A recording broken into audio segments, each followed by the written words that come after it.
هذه هي عائلة الغد الأفضل في منطقة البقاع الأوسط.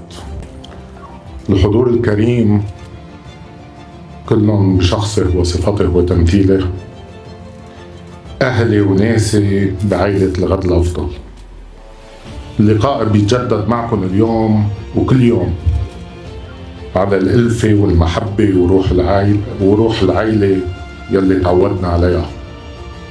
لقائنا اليوم مش بروتوكولي، ولا مرة كان اجتماع رسمي، ويمكن الظروف تحكم أحيانا إنه ما نلتقي، بس تبقوا بالقلب وبالعقل دايما.